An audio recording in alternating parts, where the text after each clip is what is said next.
What's going on, Fantasy Alarm Nation? Happy Friday. Happy sports are back. Thank you for joining us. I am Ryan Hallam, who will be hosting, and today we have to do some good old sports talk and bring back baseball. Let's say hello to Adam Ronis. Adam, what's going on today, man? 2 games last night. Had to be just heaven. Yeah, it definitely was. I mean, it's never good when the Yankees win for me. But, being a Mets fan, they beat the Nationals. So the way I look at it is I was rooting for the Nationals to lose. Don't need to mention the Yankees in that statement. But I do have Garrett Cole in my home league, so that was good to get the W. Unfortunately, that game didn't come to a finish. But, of course, before the game, bad news for the Nationals and fantasy owners. Juan Soto testing positive for COVID. And man, it just sucks, and I paid $38 for him in an auction the other night. The GDD League, Jennifer Piacenti's in that, Colton and the Wolfman. So I sat back. I saw everyone spending like 50 on Yelich, 49 Betts, 44 Bellinger. I said, all right, I think it's a little too much, so I'm going to wait. And I eyed it, and Soto was like the 32nd player off the board. I had the money. I said, all right, he's going to be my guy. And 38, I think that was a fair price. I thought he would have went over 40, 42. So I was happy to get him. I have him in my home keeper league, and then I see that news, and I'm like, oh, man. So apparently he took like these 2 rapid tests, and they were negative, but I don't think that fits the protocol of what baseball's looking for. And apparently they're trying to change the rules as we go because it's just we don't know about this stuff. And Soto played in a scrimmage on Tuesday against Baltimore. Then I started to get worried. Are they going to play the game? But they did. I know Boone told the Yankees don't interact with the Nationals before the game. So it's just wild. And it's going to be a strange season for fantasy. I think we all knew that going in. It's nothing I could do. I just going to have to – I put Soto on the injured list. It's a 15-team league. There's not much on waiver. I picked up Freddie Galvis. That's goes to show you the extent of the limitations on the waiver wire. But I'll see what happens this weekend. Maybe someone gets hot.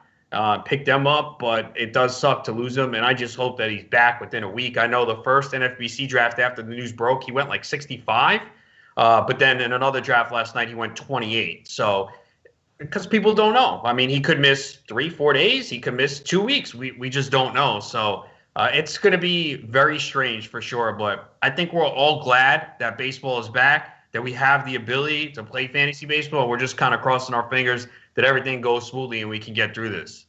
Yeah, I said a week or so ago, I think the rosters on league-winning teams are going to look very different than they look at in just 2 months before, and that seems to be coming to fruition day by day. Minute by minute, news keeps coming in, and most of it's not good. But yeah, you're right. I mean, it was so awesome to just watch. I'm a Cardinals fan, but I also hate the Yankees. It was great to get the Yankee hatred juices going again. It's been a long time to root against the evil empire, but it was good. The unfortunate part is they are really good. I mean, as a Mets fan, I feel like they got a disadvantage playing them 6 times. Aaron Judge was a player that I was pretty down on, but, right before the start of the season, he looked healthy even after that neck scare. He had a couple home runs. He hit the ball very hard yesterday, so that's a really good sign for those that might have gotten Judge at a value. And we all know how Giancarlo Stanton hits ball. I mean, that was an absolute rock he hit yesterday. And it's for him, it's all about health. I mean, he was benefited from this long delay because remember, he had a calf issue back in March. So had the season started on time, Judge and Stanton, neither of them would have been ready. And, Stan's always that guy that, a lot of people just cross him off their list. They're like, he's always hurt. I'm not dealing with it. But he was going, 4th, 5th round. And if people are willing to take a shot, I mean, that's a guy that easily could lead the league in home runs if he's able to play, close to 60 games. We all know that.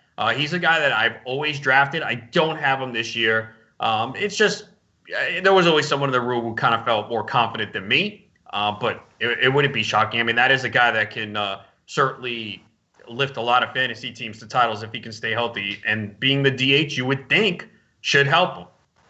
Yeah, that was you were right. Him and Judge both looked like they were going to miss. I did some investing in Clint Frazier and Miguel Andujar in drafts before this all started, thinking I was going to get some time out of them. And right now, through one game and the end of summer camp, it certainly looks like those 2 guys are ready to rake.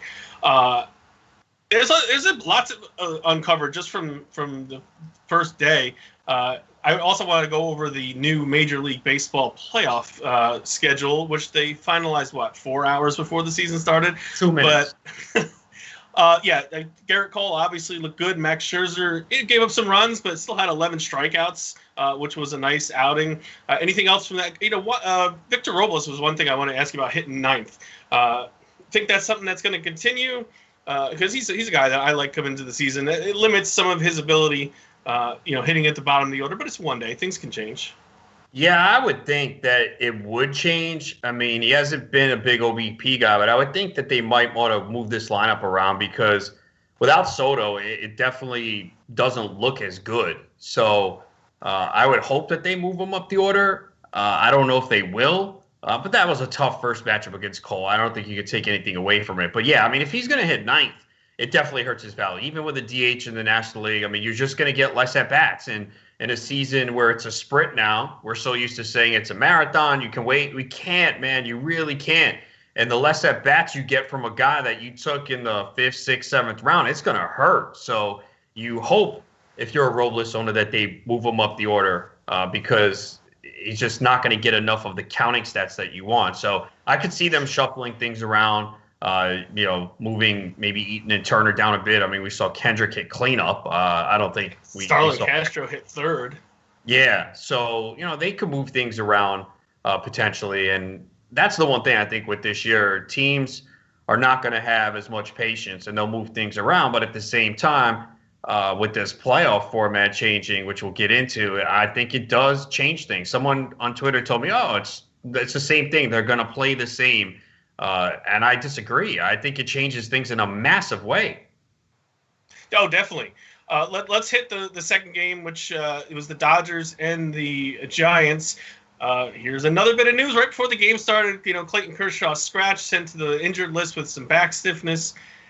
He was a guy who I just talked about last week on the Table of Discussion as a guy I thought could really have a good season, only having to stay healthy for 2 months, and he can't even make it to his first start.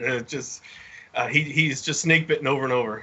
Yeah, I don't have any Kershaw. I was interested, but usually in that range. At least, I only did one draft since the whole stoppage, so most of my drafts were early, and I just wasn't getting Kershaw where he was going. But I thought he would have a good year on this team. Only needing to pitch for 2 months. And he's had back issues before, and I think we were kind of scared. Was it last year or 2 years ago? And he came out of it, started the year on the injured list, and then pitched fine. And then apparently hurt his back lifting weights on Tuesday. And I joked, I put this out on Twitter last night. Did the Dodgers see the playoff structure change and go, "Oh, hey, Clayton, you know what? Take it easy, my man. We're in the playoffs for sure." Which, look, they knew they were. I think everyone felt the Dodgers would make the playoffs. But with this change, they're a lock. And they don't need to push Kershaw. If he has any pain at all, no point in pushing him. It's all about October for them, September 29th is the first day of the playoffs, so September 29th.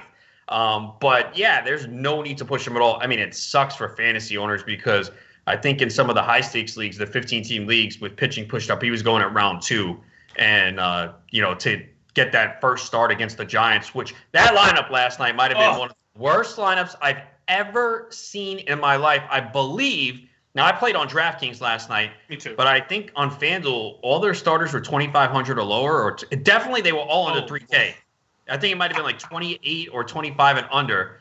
And it was so bad. And only a 2-game slate. I did the DraftKings 3-entry max, and I was like, can I stack the Giants? I'm like, nah, I can't. I mean, I sprinkled in a Flores here, Alex Dickerson here, but it's like, I know you have to kind of be contrarian here on a 2-game slate, but it's like there's no way the Giants are just putting up runs with those bats they're running up out there. So just a horrible lineup. I know even if Evan Longoria and Brandon Belt were with the team, they're both on the IL, it's still not a good lineup and just so bad. And Dustin May, surprise start. I actually have him in TGFBI and I put him in, and the NFBC gives you the free day. The whip was high, but the ERA was fine. He got some Ks.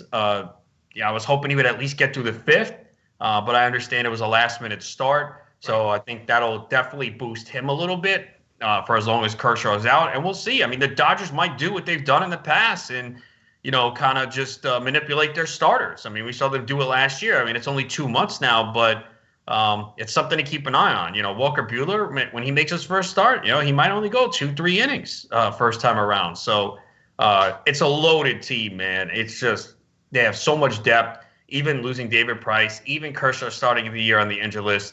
It's just an impressive team. Although they made me sweat for a bit. I had the Dodgers -1.5. And I'm like, come on, guys. Can you hit a 3-run bomb already? And they finally got it done. Yeah, back to the Giants. I mean, Wilmer Flores was their second hitter. Pablo Sandoval was their third hitter. And he looked like he came straight from the buffet last night. And hitting third was not that he's ever really svelte, but he looked especially rotund last night. They had no chance. I was hoping for more from May myself. I had Kershaw in all my DFS lineups, figuring he was going to mow that thing down. So I switched to May, and clearly, we didn't. Like you said, it was good, but it wasn't what we were hoping for. The Giants are going to be pathetic. Definitely. Whenever you see a pitcher going against them, it looks like a pretty good start. The Dodgers side, there's just offense all over the place. It's going to be impressive, and then you get an unheralded source of offense last night, and it's just it just comes from everywhere with them. Yeah, Enrique Hernandez, pretty good player. I did have him in one of my lineups, and it's going to be interesting to see. It looks like the platoon is him and Chris Taylor, but they're both righties. So it's going to be interesting to see how that pans out until Gavin Lux is ready working on his swing. I think that's probably a service time thing. I think a lot of these rookies will be down there for 7 days, and the team gets the extra year of service, and then they'll be up. So I'd expect Lux to be up, but they're one of the teams here, the Dodgers, where they could kind of mix and match. And Tampa Bay is definitely a team we knew. And if you look at their starting lineup today, my goodness, man, they are definitely going to go with this righty-lefties, and it's going to be frustrating for fantasy owners. It's definitely devalued unless you're in a daily format and you could shuffle those guys in and out. If you're in a weekly, it's going to be really tough with some of those teams. I mean, even the Reds are doing it today. Phillip Ervin's leading off. I saw that, yeah. I'm hoping that it's the beginning of the season and they're trying to get their feet wet in the first couple games, and then teams will find their rhythm and hopefully get a regular lineup or a more regular lineup. I mean, I know it's a sprint, but to just cycle these guys in and out. At first it's 60 games, and now if you're going to be sitting people 2 or 3 times a week, it's going to be really hard for them to get into any kind of groove.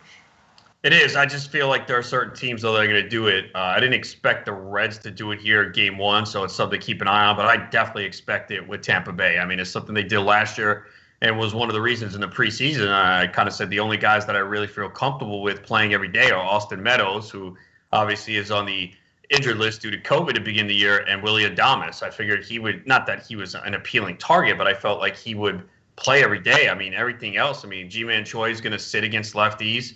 Shishugo, though, hitting third against the lefty is kind of interesting. I mean, I like Jose Martinez a lot, but you got to think he's going to sit against righties. So it is one of those teams that you really have to kind of pay attention to who's on the mound. Yeah, Jose Martinez, had a hard time getting on the field for St. Louis because, his glove might as well have been on his head. It would have been just as useful as it was on his hand. And so now he gets to the American League, finally a place where he can DH, and he's still going to have a hard time finding regular bats. When he's in there, he can rake, but it's got to be apparently just the right situation for him. Yeah, there's no doubt about it. He is hitting cleanup, though. So, I mean, something to keep an eye on for DFS purposes, too, because he's probably cheap. I haven't checked his price today, but I threw a couple lineups together real early, and I'm like, with the way it went yesterday, I'm not going to spend too much time at 1 o'clock in the afternoon when everything is, going to hit the fan at 6. Yeah, definitely. So just kind of threw something together. Yeah, just kind of threw something together fast. All right, so we talked a couple times about in my opinion, and I believe yours too, the debacle that is the Major League playoff system for this year. Trying to spread it out and get some extra money, I'm sure, is the reason for it. But we are now to 16 teams are going to make the playoffs. 16 out of 30, so now more than half of the Major League teams are going to make the playoffs this year. Some changes. There's not going to be any buys. Everyone's going to play in the first round. The first round is 1 versus 8, 2 versus 7, 3 versus 6, 4 versus 5. Not a big surprise there. Best of 3, all at the higher seeds ballpark. So whoever the higher seed is going to, hit in the bottom of the ninth, all 3 games. With no fans, I think it's less of a bigger deal, but the last at bat certainly has some sort of impact on this. Yeah, what I don't like is it was done last minute. we heard them talking about it for maybe a month or so, but then it kind of went away. And then it's like all of a sudden, right before the start of the season, we're changing it. And I just don't think it works for baseball. People are going to argue, well, the NBA, the NHL. I mean, the NBA, we hardly ever see 7 or 8 seeds win. It's happened before, but it's rare. And the NHL, obviously a hot goaltender. We've seen some of these teams get in and make a run. But in baseball, man, to have the season come down to 3 games, it's totally bad for the Yankees, Astros, and Dodgers. I mean, look, I'm a Mets fan, and I think this helps them because I think this definitely gives them a better shot to get in. But I just don't like seeing this many teams in the playoffs. I mean, think about it. The Mets could be the 8th seed, right? Face the Dodgers. They have Jacob deGrom going game 1. They win that game. Now they just need to win one of the next 2, and they beat the Dodgers in the first round. I mean, it's just absurd. And, yeah, if it happens as a Mets fan, I'll be happy. But I just don't think it's right. It's not fair. I think it's way too many teams for baseball. And I know people are going to make the argument, well, it's a 60-game season. Things are out of whack. This is the time to experiment. And I see that side of it, but I think they did it too quickly. I mean, think about it. People were like, oh, this doesn't have an effect. There are people who made wagers on teams to make the playoffs just a few days ago that now got lucky. I don't know how, but FanDuel Sportsbook, I don't know if you saw this. So the number 1 team wagered to win the World Series on FanDuel Sportsbook was the Yankees. Do you know who number 2 was? I don't. The Mets, man. Like, really? I'm a Mets fan, and I wouldn't put my money on that team. It goes to show you how with wagering becoming more popular, people bet with their hearts, and we're going to be here to help people do that. You cannot bet with your heart, and those are all, FanDuel Sportsbook, New Jersey is one of the popular, states for them, so it's probably a lot of Mets fans making bets. But if you made a bet on the Mets to make the playoffs, 4 days ago, I would have been like, it's kind of borderline. Now you're like, oh, I feel better about it. So there were plenty of teams, White Sox, all these teams where people were betting to make the playoffs just a few days ago. Now all of a sudden it looks good, and I'm sure the sports books had to pull whatever they had up last night when that broke really quickly because they're going to lose a lot of money on that. But it changes a lot. There are going to be more teams that are in contention now. Less teams are going to probably trade, and then you're going to have teams that maybe thought, all right, at the end of the year, we'll bring up some of these young players to play. They're not going to do that now. I mean, these teams that are going to be 5-6 games under 500 late in the year are probably still going to be potentially being in contention for a playoff spot. So it changes a lot of things. It's bad for fantasy. Like we talked about with the Dodgers, they're going to rest guys down the stretch. They're going to care about the playoffs.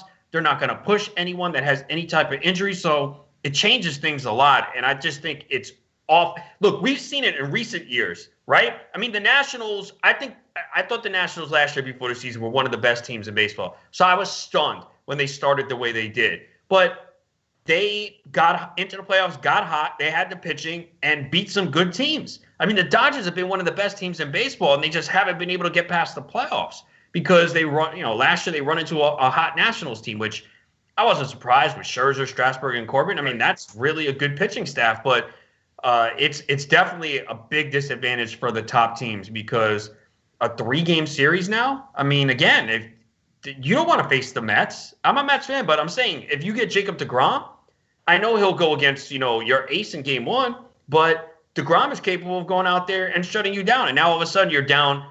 Your season comes down. You have to win 2 games in a row just to advance to a division series where it's 5 games. So I don't like it at all, man. I just don't. No, I completely agree with you.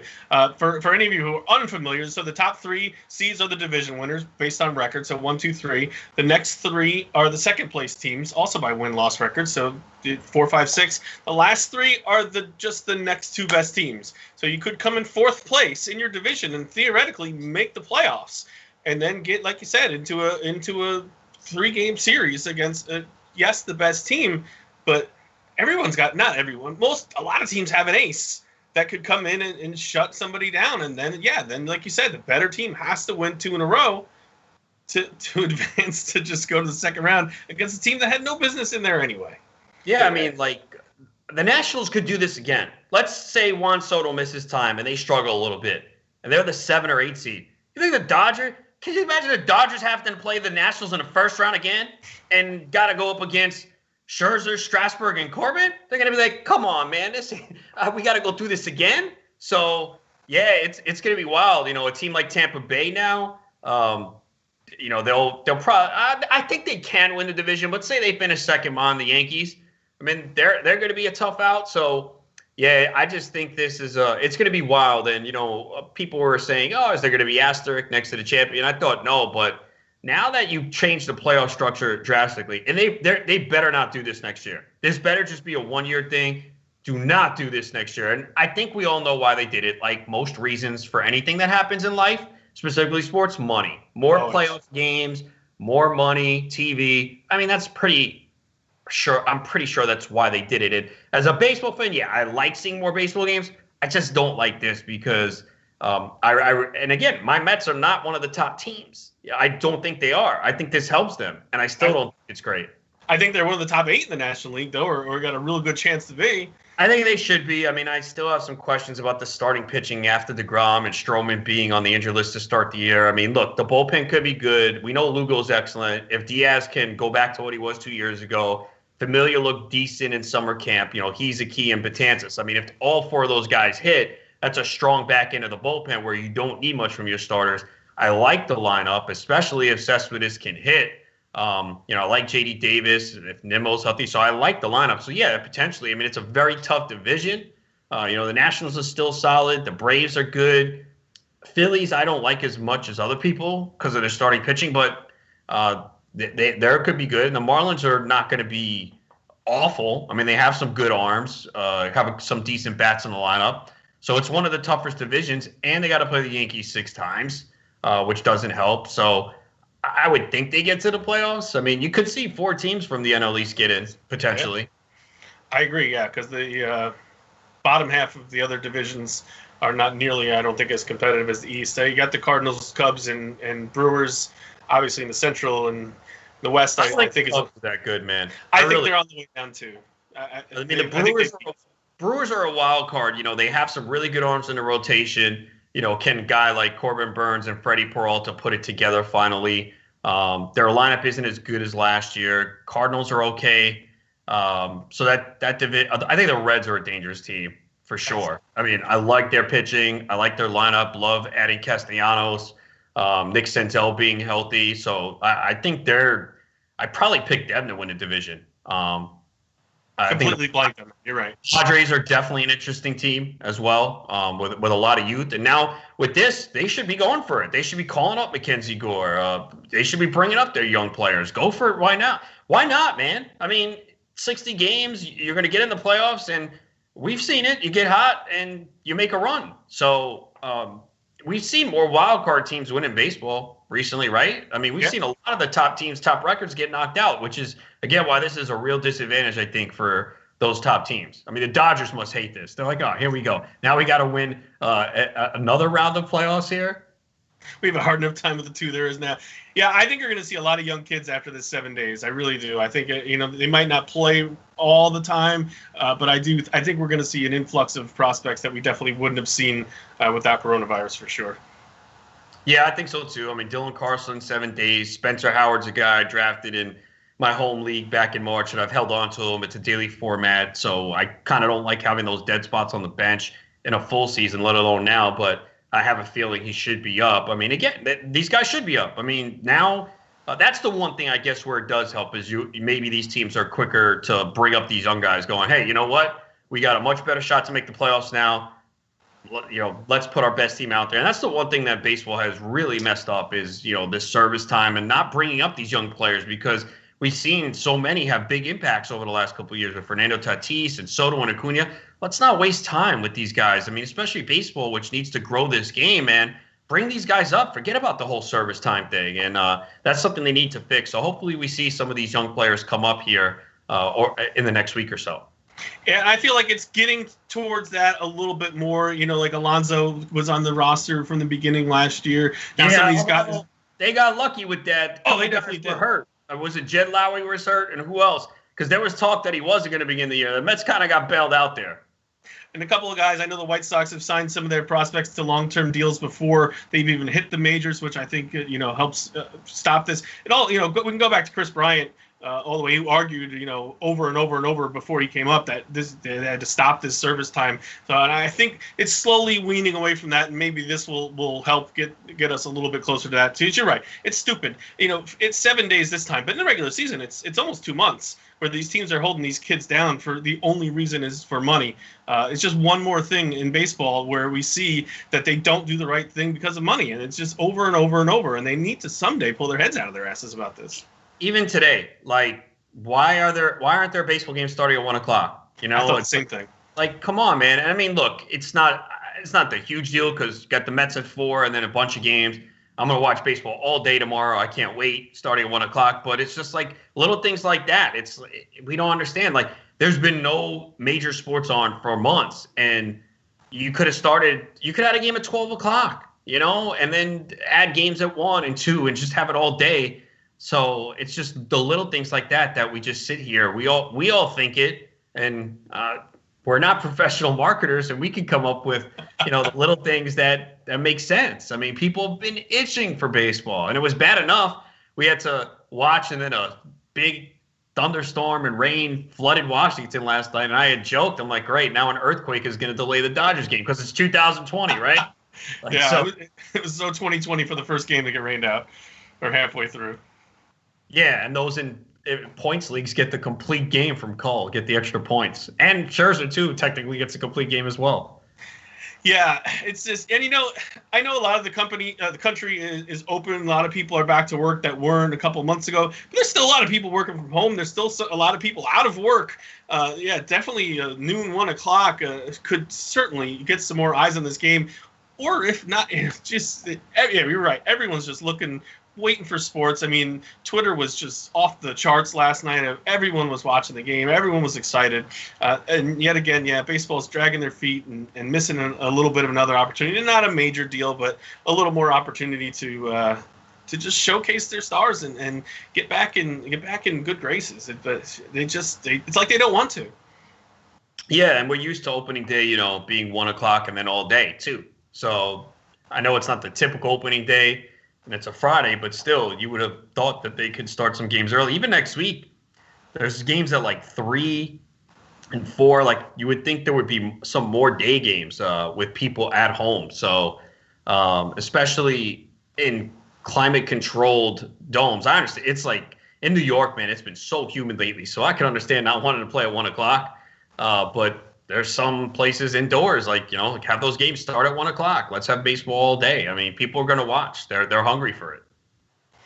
Yeah, and it's just all we can, and I don't want to say all we hope is that it makes it to the end, because I don't think there's any. I don't want to say any doubt at this point, but I think it would have to be something catastrophic have to happen, where a major outbreak would happen for them to stop playing. But it's just, it's great to have it back. I haven't set a lineup in I don't know how long. Yesterday was the first time in how long where we actually set your lineup. It was amazing. We had our free agent run over the weekend, so it's great to be back on these streams and talking about games and talking about what happened, as opposed to for months and months we were talking about what's our favorite ice cream flavor. So, mine is peanut butter chocolate, by the way. I guess I'll go with cookie dough, but yeah, I mean it's really nice to be talking about games. Your Mets are on at 4 o'clock today. My Cardinals are on tonight. It's great to actually finally have baseball back. Finally have something to talk about, and and the no fans, to me, I don't really care. I noticed while the game was going, but it really had no impact on my experience whatsoever. Yeah, I mean, I didn't really have the volume on. They are pumping in some fan noise, I guess, right? A little bit. Yeah, the Dodgers obviously had the cardboard cutouts. I don't know, what are they charging? $7,000 for them? I think the Mets are charging like $80,000, $85,000, so we'll see them. So, yeah, look, I think it's something that will kind of just it's different at first. I mean, I've noticed it in MMA. I'm never really watched MMA a ton. It was here and there, but I've watched a lot more. And you kind of notice it at first, and then you just go away from it. Golf, I never really watched golf until recently. I'm kind of done with golf now. I mean, like, why am I going to watch this Sunday when baseball's on all day? So I had my little golf run. They had an opportunity to get me in for a little bit. I will say, though, it is kind of fun on Sundays when it's close. I haven't really followed it over the last couple of days now with baseball back. So, I got into that a little bit, NASCAR, but now it's baseball and I got NBA next week. So kind of sports that I feel like I know. I don't know the other sports. It was kind of just, I was pissed off because last week we had Sales on the Alarm After Hour show and I'm like, hey, I kind of have a good feeling about Austin Dillon because, you watch Chappelle's show, right? Yeah. Yeah. So I know it's Austin Dillon. I was joking. And then he's like, yeah, he's pretty good, this and that. And then I was going to put money on him to win. I was on the sports book while we were doing the interview, and I never put the money down. I forgot, and he freaking wins the race. And then even golf, we had Mike Alexander on, and I was like, man, what's up with John Rahm? I really like him. I bet on him the first couple weeks. Then I didn't. And then, of course, he wins last week. I'm like, man, maybe it's time to be done. Just sometimes you have these gut feelings that come. And I even said, I'm like, I have no knowledge of the sports. It was just kind of a gut thing, but I didn't put my money down. So, but if I did, they wouldn't have won. So exactly. That's how it goes. Yeah, that's what happens when we were bad mouthing them all when they were the only sports going, and calling NASCAR just guys running around a circle. So they heard you. So now they're breaking your heart. Golf is fun to bet when you have someone that's still going on Sunday. I haven't been able to figure out who to bet before the tournament starts on Thursday because my guys always fall apart. So what happens is I'll bet them Saturday night going into Sunday. That's where I've cashed. But I haven't figured out how to get the guy right before Thursday yet. And I probably won't with baseball and NBA back and football close. Yeah, golf I can get into. I don't watch it very much. I haven't since it's been back. But, I've at least played, and I'm horrific at it. So when I watch these guys, I can appreciate, how amazing their talent is. Oh, it's hard, man. It's hard. They could put this little ball within 6 inches of this cup from 100 yards away. I couldn't do it in 3 shots. So, yeah, I can at least appreciate golf. NASCAR, like you, I can't understand it at all. Yeah, I won't watch NASCAR. I might just turn it on. If I place a wager, I'll just turn on the TV. Oh, who's in the lead? And I don't know how it scored. One of my guys was in the lead, and then it went to overtime, and he finished 10th. I'm like, what the hell happened here? Like, the guy was in first. We get an extra lap or two, and now he's 10th? F this, man. All right, we're going to get out of here in just a minute. Any last piece of advice, anything to throw out there before we exit stage right and get everybody out to their weekend? Nah, just work that waiver wire this weekend. Remember, you got to get as many at-bats as possible, man. So maximize everything because it is not a marathon. It is a sprint. And, of course, follow Adam on Twitter at Adam Ronis. I'm at Fighting Chance. Thank you for spending a half hour with us talking baseball, talking sports again. It's so good again to be actually talking sports. Don't forget to follow Fantasy Alarm on Facebook, on Twitter. Follow it on Instagram. We get Howard Bender posting some weird stuff on Instagram, Periscope, Twitch, and, of course, subscribe to Fantasy Alarm on YouTube where you get all these great Fantasy Alarm TV channels. For Adam Ronis, I'm Ryan Hallam. Enjoy your weekend, everybody. We'll talk to you next week.